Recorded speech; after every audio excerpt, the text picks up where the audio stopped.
Good morning and welcome to Between the Lines. My name is Tristan. I'm joined by my co-host Jake. This show airs every single week from 11 to 12 on Sundays live from Fergs Sports Bar and Grill across from Tropicana Field in Central in St. Petersburg, Florida. And we're in the Bodyarmor Coca-Cola studios. Yep. How are you doing today, Jake? You know, I'm doing pretty good. Lots of great game last night with the World Series, and we're definitely going to be talking about that. Oh, without a doubt. I'd like to start off really quickly, really early with our hot takes. Do you have a hot take prepared for me? I started last week. You get to go this week. I was going to try to get you to go first, but I will go first. And, my hot take is that Yoshinobu Yamamoto just went on the greatest postseason run we have ever seen. What do you think about that, Tristan? Okay.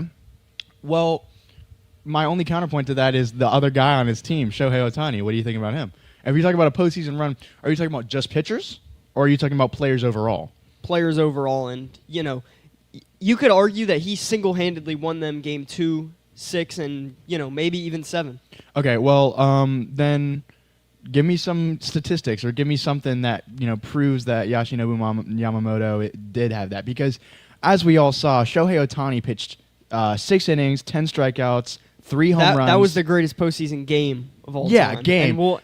I think we can all agree on that. And I think that might be the greatest game of all time in general, too. Shohei Ohtani played consistent offense and defense, both sides of the ball throughout the postseason. Not much defense. No defense. But he did play defense. Yes, he did play. He did pitch one game, and I mean, just considering that many pitchers don't hit, if any pitchers don't hit, especially in the postseason, it was just a remarkable performance. And I would argue that is almost on top of Yoshinobu's performance. All right, getting into some stats here. 1.45 ERA, 6 games, 37 innings. In a postseason, by the way, 6 games he pitched with 37 innings and a .78 WHIP.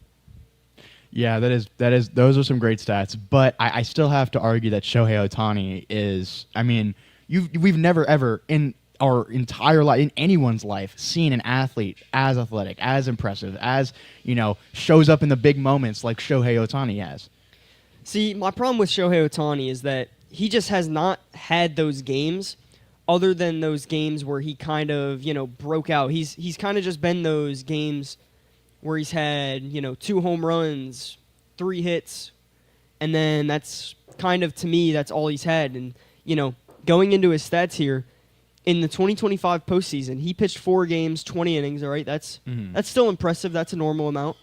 4.43 ERA. Mm-hmm. And how about his batting average? I mean, it's just, he hit .265 with a .405 on base. That's obviously amazing. But he definitely plays with a good team around him, don't get me wrong. Yeah. But I think he inspires that team to be a lot better. I think he's one of the things that keeps that team driving and going forward as much as they have, alongside Mookie Betts, Will Smith, Freddie Freeman, Yoshinobu. Yeah. I mean, you can't argue that both of them had an absolutely exceptional postseason, but without a doubt, yeah. I'm just going to say Yamamoto had a better run. Both of them definitely had a remarkable postseason, a postseason for the history books, without a doubt. My hot take, and I kind of prefaced this to Jake before I even came on here this morning, but it is a little slightly biased, and I recognize that. But it's that the Buccaneers' defense, when fully healthy, is not just good; it's an elite defense. I love it. Led by Todd Bowles. I absolutely love it. It is not it's not an all right defense. It's not a defense that can compromise and make things happen here and there. It's an elite defense, especially with all the blitz packages Todd Bowles runs, the coverages, the deep zone coverages, the way he spreads his linebackers, the way he incorporates corners into the blitz game. Todd Bowles. Jacob Parrish in the blitz game. It's so beautiful to see. Todd Bowles is really amazing. Just a defensive mastermind, and that's what we've seen out of him since he was the defensive coordinator of that Super Bowl winning team. But he is just leading this defense that now has all the personnel he needs to be an elite defense, and when they are fully healthy, I am completely ready to argue that they are an elite, maybe top 5 defense in the league. Now, I kind of want to build off what you're saying here, and, going into a year, with how the last few Buccaneers draft classes have gone, you can go into every year now and be like, wow, this guy, I mean, obviously we know David Walker has had a big injury, but you can honestly count on a guy like David Walker to make a big impact even in just his rookie year. And so when you look at a guy and you think Jacob Parrish, Benjamin Morrison, obviously second-year player Tyke Smith, all these guys have had such amazing impacts into that secondary. And we're really seeing it start to kind of form together here. And it's so beautiful to see. The defensive line, everybody always makes the case that the Bucs need an edge rusher. How about the Bucs being top of the league? Not first, but they're in the top group of the league in sacks. Now, would it benefit them to have a guy who can dominate the sack game like, let's see, Myles Garrett or T.J. Watt? Absolutely, but there's, they don't need a guy like that to have a successful sacking and run stopping and pass rushing defense because of the amazing packages that Todd Bowles blitzes. Yeah, no, completely. And when I talk about being healthy, and when you look at this team that hasn't been consistently healthy since, really ever. Yeah. And you can argue that for every team. At the end of the day, it just seems worse. Injuries for us are a part of the Bucs game. Fan. Yeah, but it definitely does get a little worse for the Bucs. Yeah, but the Buccaneers, just looking at what they've worked with, even last year, Tyreek Funderburk at one point, they worked with. They re-signed him, but he wasn't at all good last year. I forget his name off the top of my head. Josh Hayes? Josh Hayes, yeah. Josh Hayes. Kayvon Merriweather at points. And Kayvon Merriweather, actually, when he came back from the Lions, he stepped up. He was not too bad, but he's still not a good NFL safety. Yeah, he's not a guy you want starting. Absolutely not. He's an all right backup for sure. Yeah, but you don't mind him coming starting. in, special teams, but... And can we talk about how, even though he's had a little bit of a slower start to the season, you haven't heard his number called a lot, but Kendall Vildor has stepped up in those big moments, especially in that return. And he's been a healthy scratch a few games, too. Yeah, in the homecoming game with the Lions, I think he had a pick or a strip sack. I forget what it was, but he... I don't think it was the game against the Lions. I think it was the week before that. He had a pick six, or no, not a pick six. A pick should have been six, where he stumbled and fumbled 3 times, but, he got up, he got the pick. Yeah. But his performance has been good too, and obviously we haven't seen a whole lot of Benjamin Morrison this season because of the injuries. But he still has been good, and it's honestly interesting seeing him and Jamel Dean, who, I'll actually save that for next week. But Jamel Dean's been amazing, without a doubt. Jamel Dean has been one of the top corners in the league, if not the top corner in the league, with his interceptions, his pass breakups, just his overall defense. He's really been playing like he's in a contract year, funny enough, that he is. And before the season he wasn't, but he took a pay cut, and now he's, honestly going out there and proving himself. Seems like he's working a lot harder in practice to prepare for these games, and his speed has gotten better, his relativity with the ball, his ability to sense the ball when it's coming downfield, and his ability to stay, strapped on guys is just a lot better than it was previously in the last couple of seasons. Yeah, and I see you're wearing a Jaguars jersey. I am. Yeah, it is the Buccaneers bye week. I don't like the Jaguars. So tell me what's the reason to wear this jersey today? All right. Well, the jersey on my back to start this segment. I'm wearing number 14, Justin Blackmon, drafted in 2012 by the Jacksonville Jaguars, coming out of Oklahoma State University. He never really made a whole lot of noise in the NFL. He wasn't by any means a great receiver. He really didn't do much, but I can argue, and many argue, that he is one of the best college football wide receivers of all time, at least top 10, at the least. Just to give you some statistics from his college, he only played to his junior year. He never played a senior season. He was drafted as a junior. Drafted early. That's usually a really good sign. As a junior, he was drafted 5th overall. Yeah, that's impressive. In the draft. Yeah. So in his junior season, he had 122 receptions for 1,522 yards. He had 12.5 yards per catch. He had 18 touchdowns. He had 107 in a college season, by the way. Yep. That's no 16, 17 game seasons now. He even had 4 rushing attempts, averaging only 1.8 yards per carry. But Deebo Samuel level threat there. Yeah, no. And the thing is, he had been doing that. He was a starter since 2009 at Oklahoma State as a freshman. He put up numbers that mirrored that every year. 3 years of that. That's kind of reminded me of what we're seeing with Jeremiah Smith over at Ohio State. Yeah, he was one of those weapons that you thought was going to be a Hall of Famer once he got to the NFL. He ended up having some personal issues once he met the league, and once he ended up joining the Jacksonville Jaguars, he kind of stumbled and bumbled, and he didn't make a whole lot of his career. But tell me a little bit about your jersey. I see you're wearing a familiar Tampa Bay Ray jersey that I have actually formerly met before. So tell us a little bit about that. Now, if you know anything about me, you know that Shane McClanahan is one of my favorite players. If not, he is my favorite player of all time. I mean, the guy is just an absolute stud. He went to USF, got drafted first round by the Rays. Go Bulls. Yeah, I mean, it's hard not to root for a guy like Shane McClanahan when you're, growing up in St. Pete, Tampa Bay. So I've got some stats here. And this is primarily focusing on his 2022 season because he was absolutely exceptional. He had a 2.54 ERA, 166 and a third innings, a 194 batting average against him, a .93 whip, and a 194 to 38 strikeout to walk ratio. He was also the All-Star Game starter in 2022, which, I mean, to me is just one of my best memories, Without a doubt, with that black jersey. Oh, yeah. With the gold, it was amazing. I remember begging my mom for a Shane McClanahan All-Star Game jersey, just could never get her hands on it. It's just too limited and, Yeah, I mean, obviously. It's hard. Yeah. Especially when you have a guy that good starting in the All-Star, Yeah, I mean, All-Star game. It's such an amazing thing to see a Rays player, especially, homegrown here at USF, and it's so amazing to see. Yeah, without a doubt. And he's one of those guys it's really easy to root for, not only because of his talent every time he sees the mound, but also just because he's so likable. He's an upstanding guy. It's amazing. Yeah, I mean, he was I met him in last February at the Fan Fest at Tropicana Field before the top was blown off. And wow. Yeah, he was so willing to shake my hand, take a picture with me. He obviously knew I was a big fan, and he was doing that for everyone. Everyone that was there. He was taking pictures, walking around. He was going up to his different Rays players that he could find and just greeting them, and just it just seemed like a one big party almost.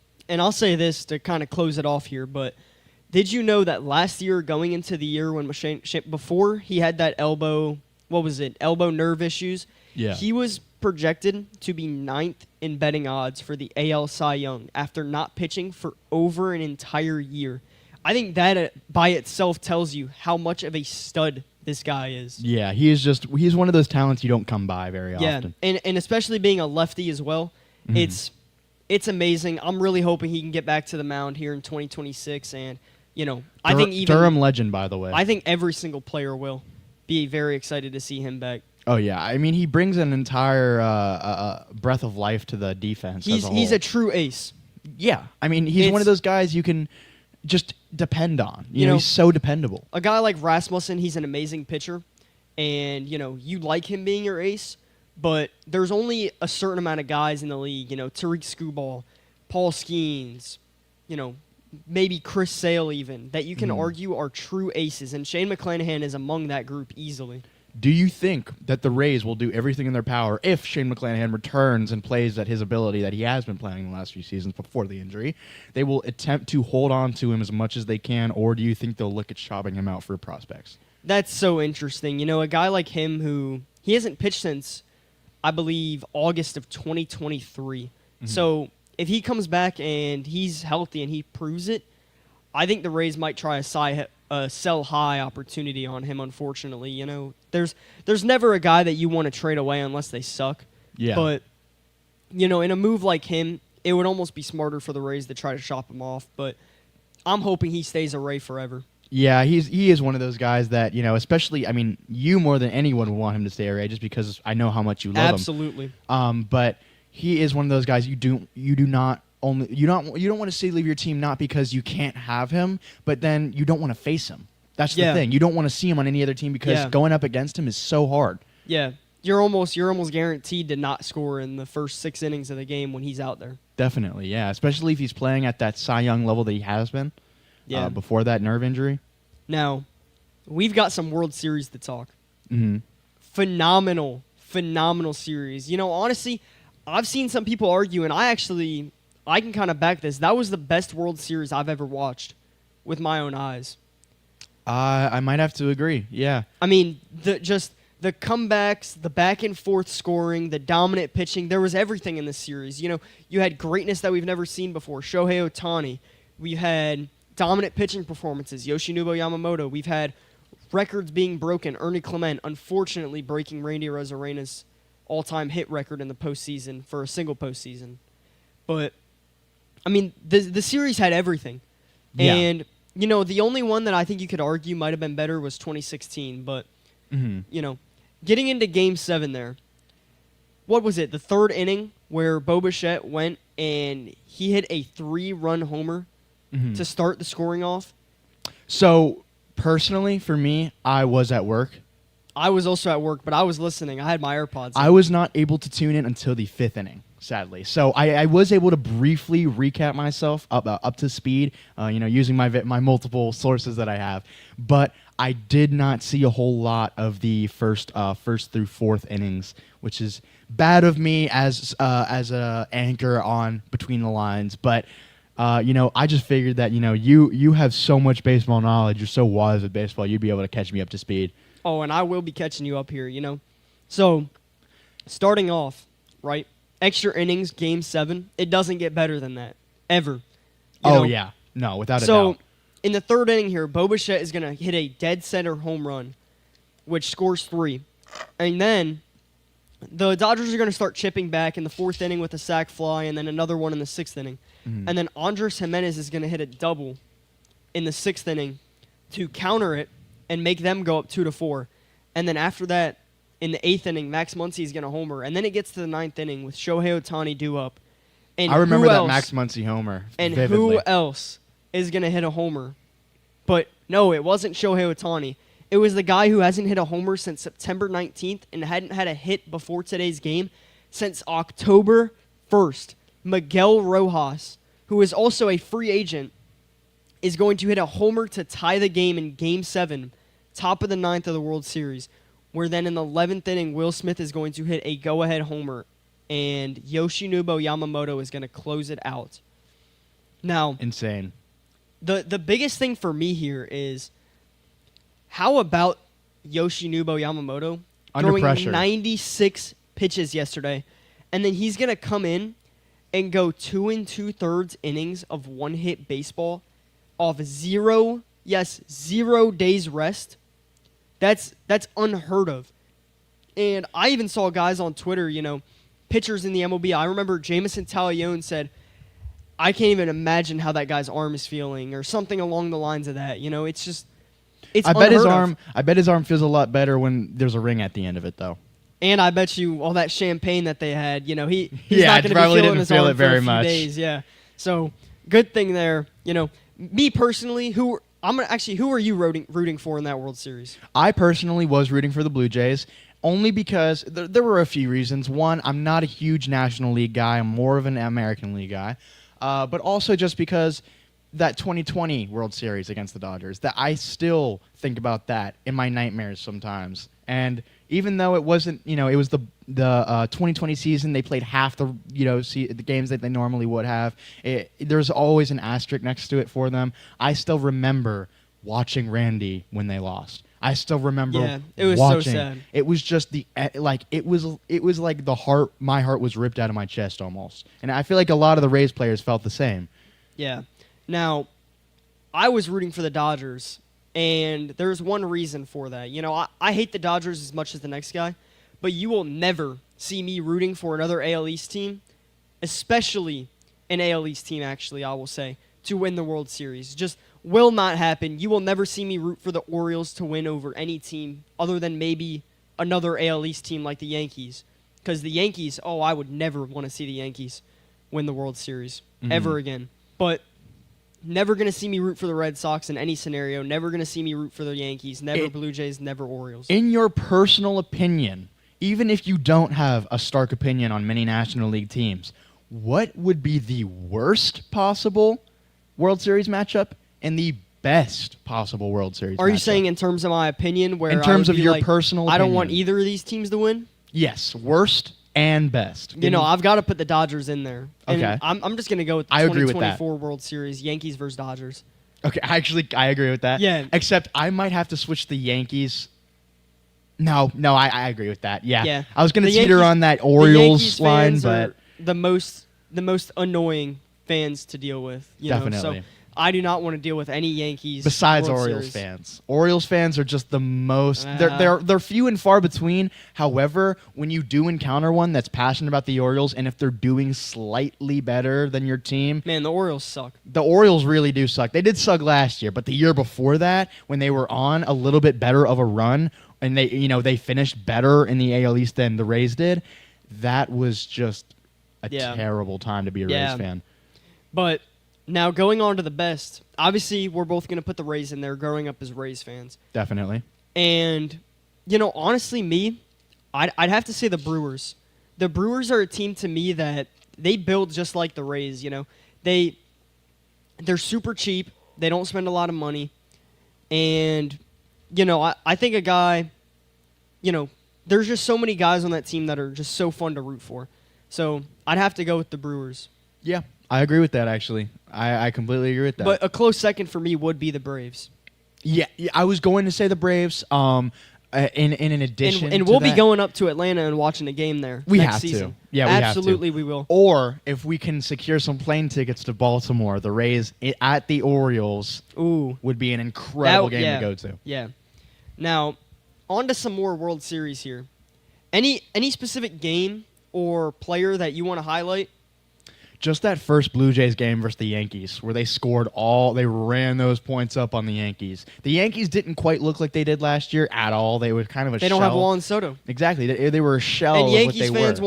wanted to prove so badly that they didn't need Juan Soto. But at the end of the day, we all know you're not replacing a guy like Juan Soto's talent. Which I think a lot of fans kind of swept that first game under the rug because it was a blowout. It wasn't very impressive for the Yankees. The Blue Jays just kind of wiped them off the face of the earth. But that set the tone for the series and the rest of the postseason for the Blue Jays. I feel like they were riding that high the entire rest of the postseason to get to the World Series, even extension, get to Game 7, and then eventually lose with that go-ahead home run in the extra innings, which was extremely unfortunate.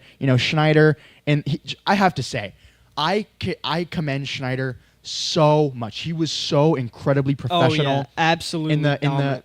I mean, not only dominant, but he was so incredibly professional in the after the loss of the final Game 7 of the World Series. He had nothing to say but, kind of respect points for the Dodgers. They played a better game of baseball. He recognized the fact that the Blue Jays had opportunities to win the game. They didn't, and that's why they lost. And he said, that's baseball. And I respect the hell out of that, I have to say. Yeah. Now, even though I don't like John Schneider and what he said do you remember at the start of the season when the Rays were playing at Steinbrenner, they came in, they said we shouldn't have to play at these lower level ballparks and whatnot. Yeah. I didn't like that just because of the Rays' circumstances. I thought he was kind of he was sneak dissing. That's what it was. At the end of the day, that's what it was.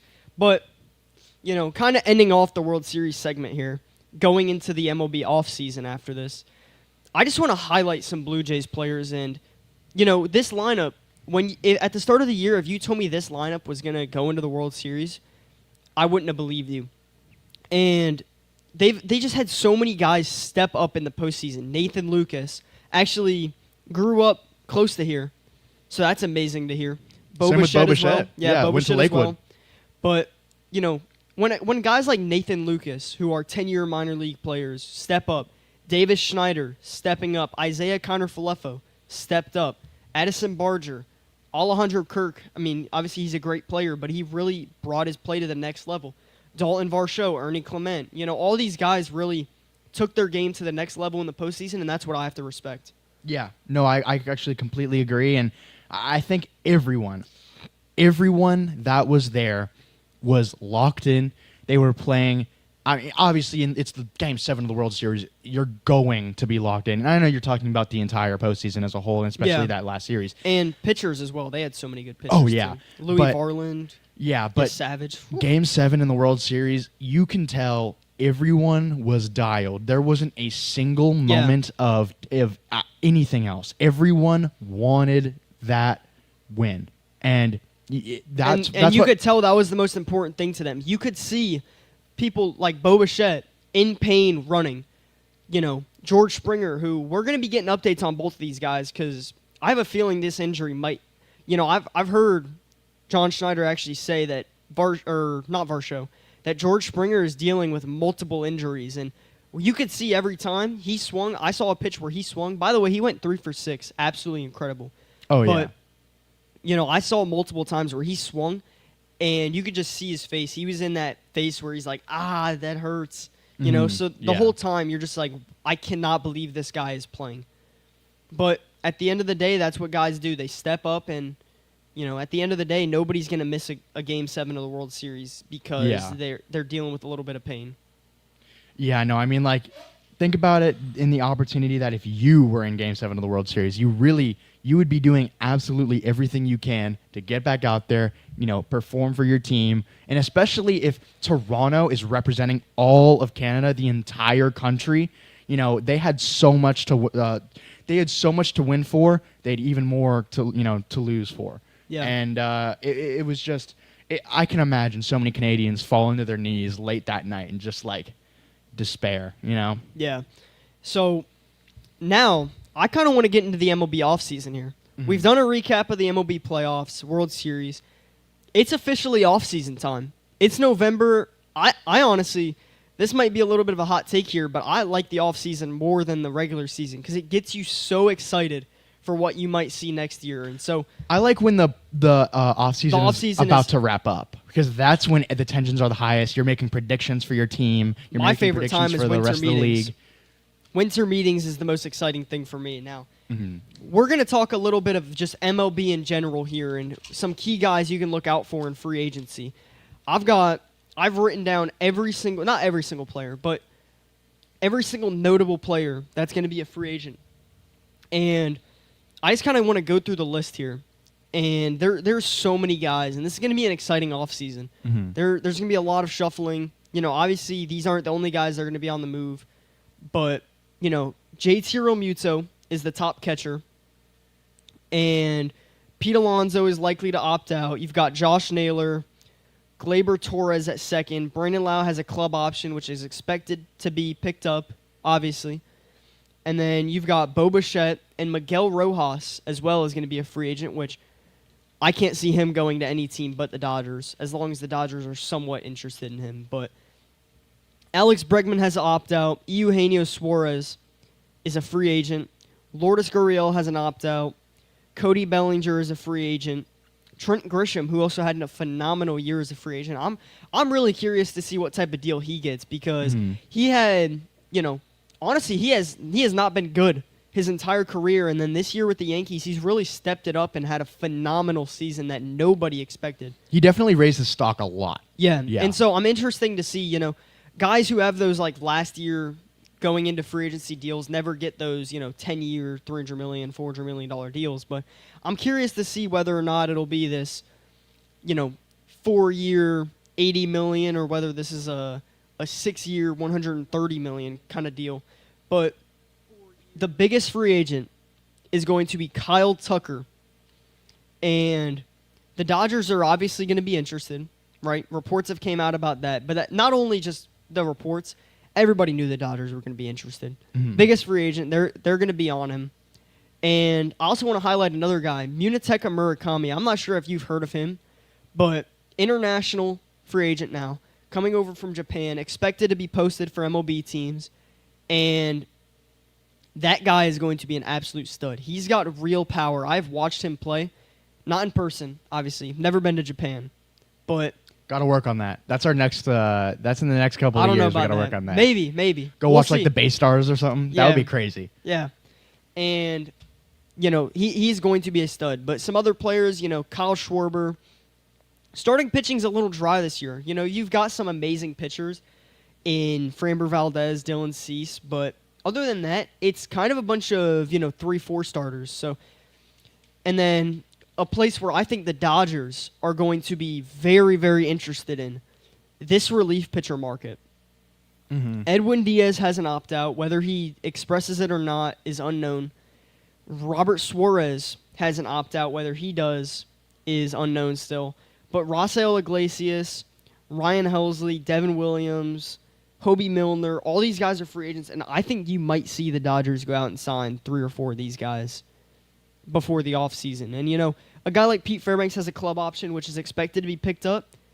I don't think he's going to be playing for the Rays next season, unfortunately. Yeah, I mean, some guys you just kind of have to take that hit. You kind of have to realize that they are going to walk. $11 million option. Yeah, $11 million option. Just I cannot see the Rays paying a guy that much. And the payroll I believe is only at about $60 million. If you can shed off that $10 million, who's to say the new owners don't get up to $80 million like the Rays have been through that 2019 to 2023 stretch? Yeah, no, I mean. They have a lot of opportunity here, a lot of options here. And, the payroll is lower than normal, which is, honestly better because now the Rays the new owners have the freedom to say, hey, go out and spend $40 million on the roster this year. Don't get it up too crazy, but, get it up to $85 million and we're fine. Here's a really big point we have to make, right? So many people, so many fans, everyone, it seems, in the Tampa Bay area has been so pessimistic in the last few months, right? They've been saying, Neander's still there. We're going to look like a husk of what we used to be with the new ownership group. They're trying to move us away from St. Petersburg, Florida, trying to move them into Tampa and Hillsborough County and whatnot. I feel like we need to be optimistic. We need to have a good outlook for the future because this new ownership group opens a lot of doors for the Rays. I think, there's so many things. The future is definitely what's to look at. Yeah, the future's bright, for the Rays. These next few years, it might not feel like there's too much of a difference between Eric Neander, but I think after that new stadium is built, maybe 2 years after that, I think we're going to start seeing a big difference. Especially with a growing market. Baseball has a growing market. Yeah. So, you can only go up from here, really. Kind of going back to the World Series, if you're not watching baseball, you need to go back and watch the highlights at least of that Dodgers-Blue Jays series. Which don't do it justice at all still.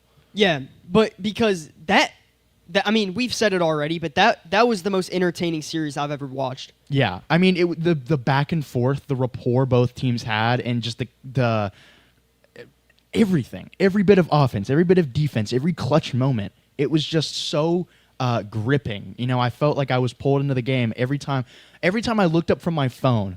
There was something happening. Yeah. Now, real quick, just to kind of wrap up, major free agents, I'm gonna name just a few guys. maybe 2 or 3, and I want to know what type of deal you think that they're gonna sign. Now, starting off, we have to go with the number 1 free agent in the MLB, Kyle Tucker. What type of deal do you think he's gonna get, and what teams do you think are a great fit for him? You're kind of talking about the Dodgers. I think the Dodgers. You have to put the Dodgers in there always. Yeah. I don't want to say great fit because the Dodgers already have a good system. And so I'm not going to say great fit.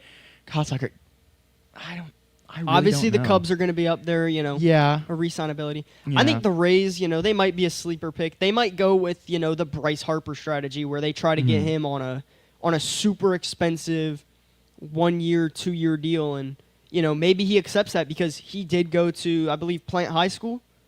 Yes, I'm with pretty Pete sure. Alonso. Yep, maybe not at the same time, but they both went there, I believe. Yeah, different points. So, hometown guy. I don't want to put this out there as like a get your hopes up kind of thing, but if you're a Rays fan, don't put the odds at 0 on Kyle Tucker. Oh yeah, no, not at all. Especially with that outfield. That outfield needs work. The outfield is the worst part of the Rays defense, without a doubt. The infield. There are some positions, infield is some absolutely games, amazing. Yeah, there are still some positions, some games, in some Taylor rotations. Walls. Taylor Walls, last season, Go on Sean about- Kim, no longer on the Rays anymore. But Carson Williams, got a guy with a high upside, which is talking about what you want. A bright future for the Rays. So many young prospects showing so much talent, and obviously you can say, the Rays are going to try to find ways to get rid of them. Cap, money. It'll be a few years from now. Yeah, you don't have to worry about the Rays trading a guy like Carson Williams unless they're going to get a big guy back from it. Yeah, but looking at my list here, another guy, World Series, now loss, but came back, was injured. Bo Bichette, what type of deal do you think he's going to get? Another guy that actually grew up in the Tampa Bay area. Obviously don't set the odds at 0 for the Rays on a guy like Bo Bichette, but don't put him above 1%. I do think that the Blue Jays are going to work on keeping Bichette as much as possible because, Bichette's one of those guys where the Blue Jays have an organization where they can afford to keep certain players. Yeah. And so Bo Bichette is one of those guys, especially for not just Toronto, all of Canada. I have seen so many Canadian big fans of Bichette just because of his tenured time there and also what he's done for them. You know, think about his success in the seasons where they haven't made it to the postseason or they haven't made it to the World Series. He's just done so much for them, lifted them up on his shoulders, and played his heart out for them. Aside from the Blue Jays, do you have any other teams that you think might make a push for him, or? Because I've got a sleeper team that I think you might actually hear in the headlines for him. Who is it? Now, it might sound crazy, but I think the Angels might make a really big push towards a guy like Bo Bichette. And, the Angels, they suck every year, but at the end of the day, they spend money, and they go out and they sign these type of guys all the time. And I think it would be a big mistake for Bo Bichette to take that deal, but I think his biggest offer might actually come from Los Angeles, and it's not the Dodgers like you would think. I think it's going to be the Angels have his biggest deal, but I still don't think he'll accept it. Yeah, this is kind of crazy and it's so random, so out of nowhere. What about the D-backs? What about the Diamondbacks? I like it. Yeah. No, I don't. Geraldo Perdomo is a phenomenal shortstop. Yeah, and I think they would make a mistake trying to move him to second, and a guy. I was gonna say you don't think short. You don't think that they would even right field. Yeah, you don't even think that they would try to rotate them around just to strengthen their infield, put Bo Bichette at shortstop or third. Yeah, but then you've got to move Ketel Marte, who has played outfield in his past. But yeah, if you've got to sign a guy and then you've got to go and you've got to move one guy, and then because you move that guy, you've got to go and move another guy. And, at the end of the day, I don't think it's a move that they would necessarily make unless Bo Bichette openly wanted to say, hey, I'll play third base. Yeah. So, and speaking of third base and Diamondbacks, last one here. Actually, we're going to do two more. I'm going to do one pitcher after this too. But Eugenio Suarez. I mean, hell, anyone. Like, really anyone that's not the Dodgers, not the... anyone with a bullpen that is already solid. Anyone could really use Eugenio Suarez.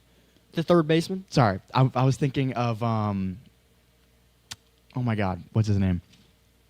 Andres Munoz, maybe? Might have been. It doesn't matter. So, I mean, I believe he had 50 homers, if not maybe just a little bit less. Did he have 50? Season. I'm not sure about that, but. I don't think he. I think it would have been. I think it would have been like national if he had hit 50. I think he's going to get this like a really big 3-year deal.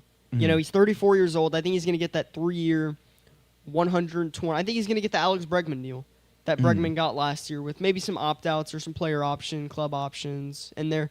But to finalize it off, in my opinion, the most underrated pitcher in baseball. I think Drew Rasmussen might be up there more, but that's bias raised aside. What do you think about Framber Valdez? Who do you have a fit for him? Obviously, I've got the Astros, but because I was about to say the Astros for third with the Isaac Paredes coming off that injury or coming back from the injury. Yeah, because he was rehabbing in Florida. Yeah, for me, Framber Valdez, I'll have to put him at a team like the Blue Jays. Honestly, I think the Blue Jays coming off the World Series, they're going to really make a push to make this roster better. That way they don't fall short. The thing is, I think, because John Schneider specifically said, right? Or the Red Sox. I was going to say John Schneider specifically said that he would go to war with the guys that he had. I think that the Blue Jays are going to try to protect their current roster as much as they possibly humanly can. I agree with that. So I don't know if they're going to make big pushes to get someone. I think once they get their guys back, that's when they decide on whether or not they're going to go to these other guys. Maybe a big bat somewhere. Maybe someone they can, that could have secured that 7th or that 9th inning homer, or at least get on base, or at least push, someone into home in a reasonable manner, or at least get some type of sacrifice, because they didn't have that, and that's what killed them in the 9th inning of the World Series there, of that last Game 7. But we've done a lot of baseball discussion so far, and I feel like there's still a lot to talk about. But very briefly, I think we should jump into some other things. I have an update on the Tampa Bay Lightning. All right, we'll get into that. And then because we've got some Rays off season to talk about. We've talked about a lot of general baseball, and I want to talk about more with the Rays. But talking about Tampa sports, the Tampa Bay Lightning are sitting at 4th in the Atlantic Division after 11 matches. Their record is at 5 wins and 4 losses with 2 overtime losses. They are boasting an impressive 4-game win streak currently as they gear up to play today at Utah, the Mammoth. The Mammoth are one of the best, not only hockey teams right now, they're one of the best franchises in sports, period. This should prove to be a competitive match just because the Mammoth are sitting at 8-3 with 0 overtime losses.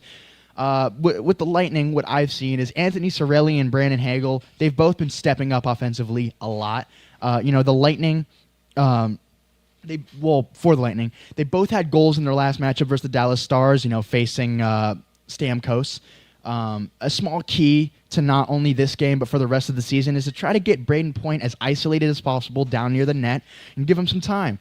He has had a really quiet start to the year, but you've also seen a lot of teams game planning against him defensively, as he is one of the Lightning's best pure shooters as far as accuracy and speed goes. He is he's dangerous when he gets down near the goal, and guys have been trying to protect him as much as possible, gear up and put multiple guys in the box down near the goal just to get Braden Point off his game, try to get him, hit, moved, get the puck out of his way.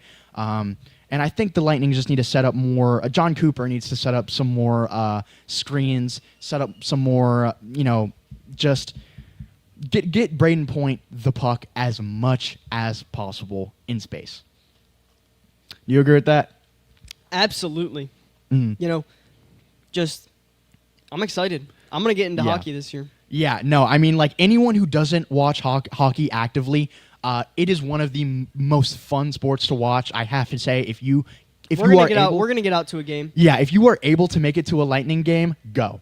Without a doubt, not a doubt in the world, go. Even if you aren't a hockey fan, don't know what's going on, you will find something that you will like. Just between the energy, the chemistry between the players, the fights, just anything that happens, you will enjoy. Jumping around, before we get into that other Rays discussion, I do want to talk a little bit about the Bucks. They are on a bye week right now, so there's not a whole lot of news. But there is a little bit regarding Todd Bowles and Jalen McMillan. Todd Bowles said in an interview with some reporters this week that the injury wide receiver Jalen McMillan suffered in the preseason game versus the Pittsburgh Steelers, it resulted in some broken bones within his neck. Originally, it was reported that McMillan had sprained his neck and that his road to recovery was going to be roughly a few weeks long with an unclear destination. Now, I kind of want to cut you off here. Now, Todd Bowles actually commented on the fact that, he kind of lied about it. Mm-hmm. And he said to him, a broken bone, a fracture, a sprain is all the same thing to him. Yeah, but besides that... we still... I mean, after he said that, we still don't know if it's broken, if it's actually a fracture, if it's actually sprained. I would say he was his hand was forced because fans were wondering, where the heck is Jalen McMillan? Where is he? Because it's a bad look for Jalen McMillan if all he did was sprain a little part of his neck and then he's missing more than half the season. People are going to start to say, well, does he have a good work ethic? Is he good in the locker room? How's his morale? Is he still confident in his playing ability? And so I think that's where it becomes a little irresponsible to say, oh, well, he sprained his neck when in reality he had a possible season-ending broken, bone in his neck. I think that's a little insane. But Todd Bowles had no other details to offer other than the fact that there are some delicate bones in the neck, and that he doesn't know how long it will take for his recovery. As of right now, there is no active timeline for the return of Jalen McMillan. And I was actually going to extend this to you, and I kind of already might have your answer to this, is what you said. But is this concerning or alarming as far as the front office / medical staff goes? It is an injury as serious as broken bones within the neck getting swept under the rug for 10 weeks. Is that a good look for the Bucks? At the end of the day, I really couldn't care less if they misspoke saying, because Todd Bowles. Well, there's a difference between misspeaking and saying, hey, he sprained his neck, he's going to miss a couple of weeks, and then 10 weeks later saying, oh yeah, he has some broken bones in his neck. Well, we heard them say that it was going to be a 9 to 10 week recovery on the bones. And it's with something like the neck, it's such a different thing to kind of recover, and it really is different for everybody. So if the bones just simply weren't healing fast enough, to me, there's definitely a difference between bad judgment on an injury and lying, but I think it was just a bad judgment, and I don't think this is a bad thing towards the Bucs front office or medical staff or anything like that. At the end of the day, I think it's just taking longer than it was expected, and that's just the end of the story. Yeah. As of last week, I'm not going to go over every single game around the NFL, but we are currently sitting at 29-26. Jake has absolutely. I am. Yeah, Jake has the upper hand on me. And we picked all the same teams last week, so it's not as exciting. Yeah. So I'm going to give you the schedule for this week, though, and I want to go down the list, and I want to see just we haven't pre-planned this. This is straight up just our blatant reaction, hearing the game. I want to hear who we think will win and who we think will lose, all right? Chicago at Cincinnati. Who's going to take that one? Chicago at Cincinnati. Now, that's a good game. I have Cincinnati. I also have Cincinnati because of the fact that the Bears are missing their corners. Yeah. All of them. The Bears have a cornerback injury room like the Bucs wide receiver room right now. And I think Joe Flacco will step up against that Chicago defense, which really hasn't been the best. I don't even think he needs to step up. I think Jamar Chase just needs to play half decent. As decently as normal as he does. Yeah. Just Minnesota, play decent. Minnesota at Detroit. How do we feel about Vikings, that? I feel Detroit wins that. Detroit wins, but I also do want to point out that Christian Darrisaw is coming back. Yeah. Carolina at Green Bay. Who do we have for that? I have Green Bay. I also have Green Bay. So Los we're Angeles, all the same now. Los Angeles Chargers at Tennessee. I have Chargers. Yeah, we obviously are all going to have the Chargers. Atlanta at New England. I have New England. Yeah. San Francisco at the New York Giants. I have the New York Giants missing Cam Scatterbo. Believe it or not. Just because of the environment in MetLife, the turf. I think the 49ers are going to win easily. I think they definitely could. But I do have the New York Giants just because Jackson Dart getting out, even if they're missing Malik Neighbors, even though they're missing Cam Scatterbo, I think that the energy is high there and they can still do something against those 49ers, which we have seen. They're still missing Nick Bosa. They're still missing Fred Warner. He's out for the season. So I think that, in their home environment, they'll be able to get the upper hand on the San Francisco 49ers. The Indianapolis Colts at the Pittsburgh Steelers. I have the Indianapolis Colts. What about you? Yeah, I've also got the Colts. The Denver Broncos at the Houston Texans. I have the Denver Broncos. Yeah, got to go with the Broncos there. Jacksonville Jaguars, my jersey, at the Las Vegas Raiders. I have the Jacksonville Jaguars. Yeah, you got to go with the Jaguars there. The New Orleans Saints at the Los Angeles Rams. I have the Los Angeles Rams. Ooh. Yeah, got to go with the Rams. I was thinking maybe an upset there for a second. Maybe. But I can't go with it. This is a great 4:25 p.m. game. Kansas City. Let's save that for last. Okay. I'm looking at that too. We've got to save that for last. Well, then the night primetime game, Seattle at Washington, an interdivision matchup.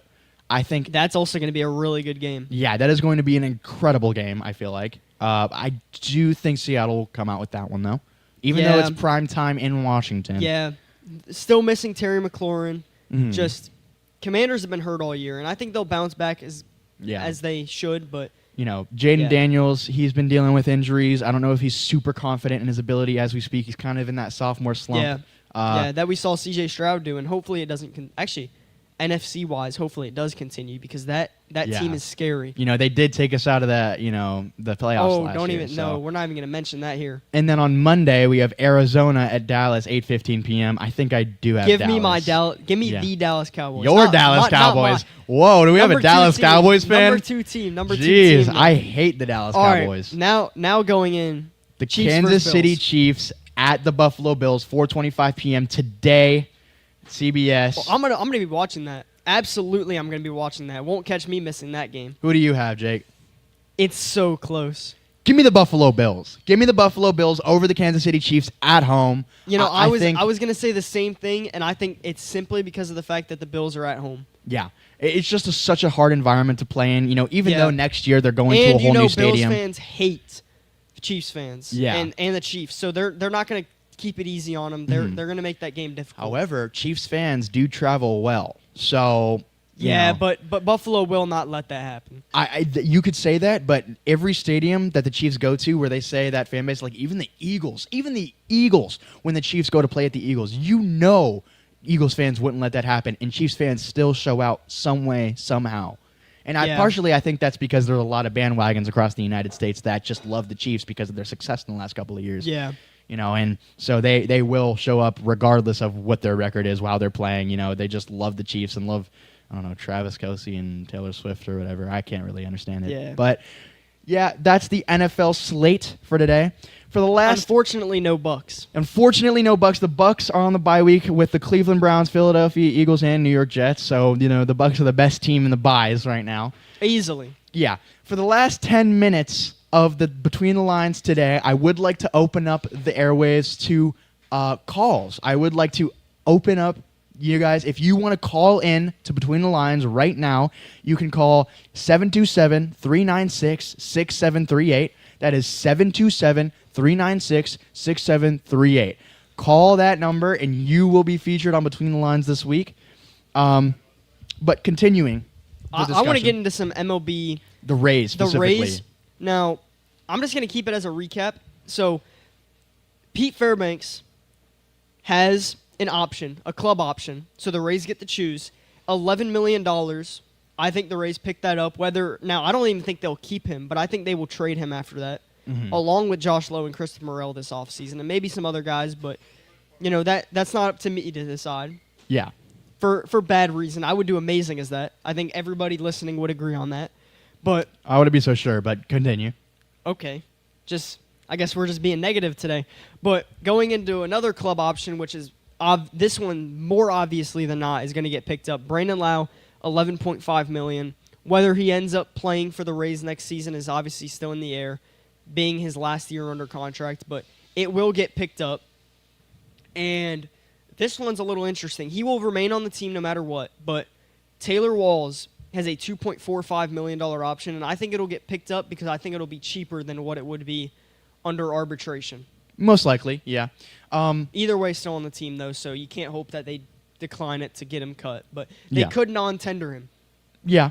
I mean, you more than anyone I've really, at our age group I've met know baseball and every little contract decision, every little extension, every little everything better than anyone. And so, Between the Lines is really the best place to find all your information on this stuff. And first, it's an amazing youthful place to find this. Yeah, we put it in terms that people our age, can understand rather than, having some 40, 50, 60-year-olds talking about it. Whoa, is that a sneak diss? No, that's not a sneak diss. That's just pointing out that, that we are at the forefront of, young individuals in the Tampa Bay area. With I wouldn't say both of us are young. You're 17. You're getting up there. Yeah, and you are going to be next month. So it is next month. It is next month. Yep. 2 months still, though, end of the month. But technically, I guess, but it's pushing it. Now, the Rays only have one free agent, and it's Adrian Hauser, right? Assuming that they don't re-sign him, which isn't an assumption,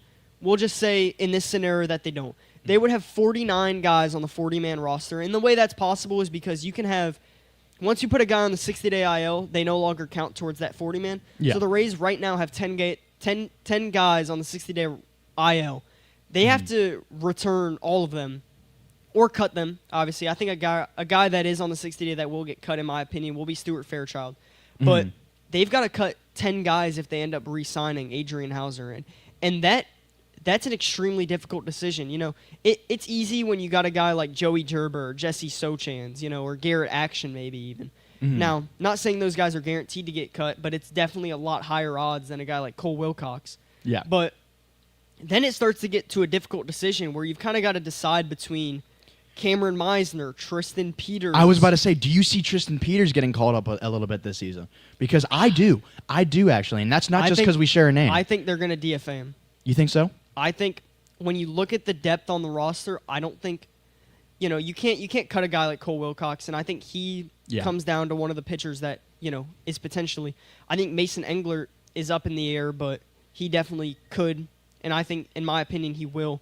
Cole Sulser is another guy who I can't believe has been on the roster for this long as it stands. But, Stuart Fairchild, I think we can all assume, never even played a day for the Rays. We signed him, and then he tweets something in batting practice. And on the topic of the Rays offseason, do you have anyone in the Arizona Fall League that you're keeping an eye on? Or in the Dominican Leagues? Dominican League, yes. Hunter Biggie? We haven't gotten the Dominican. Oh, Hunter Biggie, absolutely. Unit. And, I actually did my predictions very, very early, but my predictions for who the Rays will have on their roster, and the bullpen gets really interesting along with the starting rotation. Mm-hmm. You assume that Shane McClanahan is going to be back. I'd hope so. I pray. Well, maybe you can't assume, but in this scenario, I do have him coming back, along with Ryan Pepio, Drew Rasmussen, Ian Seymour, and Shane Baz. Okay. Now, yeah. I've heard rumors that Griffin Jax could potentially move to starting pitcher next season. Now, the way that gets complicating for me is, do you send a guy like Ian Seymour, who had a phenomenal season, down? Mm-hmm. I just don't think you can do that, and so I don't think there's room for a guy like Griffin Jax in the rotation. But the bullpen, to me, and I said this last year, but it looks amazing. Yeah. I have the Rays signing Genesis Cabrera on a 1-year league minimum. Do you think so? He's a lefty, and I think, going in with two lefties, I also have us having Nate Lavender, who Rule 5 draft pick last year, has not made or did not get to play last year due to an injury that was only supposed to sideline him for 2 months, but ended up keeping him out for the whole year. I think he will be back on that roster because, we saw Kevin Kelly in his first season with the Rays. It was absolutely amazing. Mm-hmm. Hasn't been as good last year, but Brian Baker, Garrett Clevinger, Hunter Biggie, who was phenomenal in the time he played, Edwin Uceta, who really came back well last year. So there's so many guys to look forward to in the bullpen. Even Mason Montgomery, who I am super high on. Eric Orsi. Unfortunately, Manuel Rodriguez will probably not play next year unless it's a very, very late, miraculous comeback. Obviously, he had Tommy John. That's very unfortunate. He is an absolute staple. But not sure if you realized, but I do not have Pete Fairbanks in the Rays bullpen. I just do not see them paying a relief pitcher $11 million, and it's unfortunate because of how much he's done for this community. Yeah, we have his bobblehead right up there. You can see him. I personally love Pete Fairbanks. He is just one of those pitchers that upstanding guy, plays with the fire. Yeah, and you've seen Pete Fairbanks throw games before. Like entire games that were very winnable. But he's one of those guys that then you can still kind of have some confidence in, especially in the later half of the season, especially when you need him to close. He will close games out like no one else. Yeah, and I've got a feeling the Rays are going to sign Lane Thomas as well. Now, he had a bit of an injury-prone 2025, but when you go back to his numbers last year, he really is impressive. And I did a little bit of a deep dive into him, and I don't want to sit here and mention stats all day, but it's impressive what he's able to do. The defense is there. The offense is actually pretty good. And I think they can hope for a bounce-back season, and now, maybe a 2-year, $8 million deal would be good for him. I do have to ask, right? And this is a little, up in the air because, one, so incredibly young, and this might be our last thing that we have time to talk about. Probably will be. Yeah, I just want to, like I said, very young, very new to the league, just drafted this last year, first round. Daniel Pierce, what do you think? Zero chance. No. I'm not saying this season. In the next 3 seasons, what do you see out of Daniel Pierce, and what do you think he could do? Obviously, it's very up in the air. I see him maybe making it to AAA. He was drafted out of high school, and we saw Carson Williams also drafted out of high school. These guys. That's why I bring Daniel Pierce up, because Carson Williams' success. Now, Carson Williams is actually one of the rare high school players to get called up when they're still that young. Normally. He's very mature for, he plays a mature brand of baseball. And, the defense, I think the defense is the reason he's been called up, Mm-hmm. The defense is so polished that you can let the bat develop at the MLB level because the defense is already there. Yeah. And, it sounds bad to say, but at the end of the day, Carson Williams' floor is Taylor Walls. Yeah, At the end of the day, if his bat just somehow just doesn't work out, I think he could be, a 15-homer Taylor Walls level player. It was strange because this last season when they called him up, it was the first time I think in Rays history, maybe maybe other than Junior Caminero, who when they had brought him up, even though he was so young, I was surprised that they hadn't done it sooner, and I almost wish they did done it sooner. But unfortunately, it is coming to the end of the hour. We had a caller call in, but it is time that we have to get off, unfortunately. So, any closing remarks there? Nope, no closing remarks. Do you want to take us out, Jake? So this is Between the Lines. I'm Jake here with my co-host Tristan. We record every day at Fergs Sports Bar and Grill, America's #1 local sports bar, and every Sunday. Sorry, and thank you for listening. We will be live next Sunday at 11, and we hope you tune in. Thank you.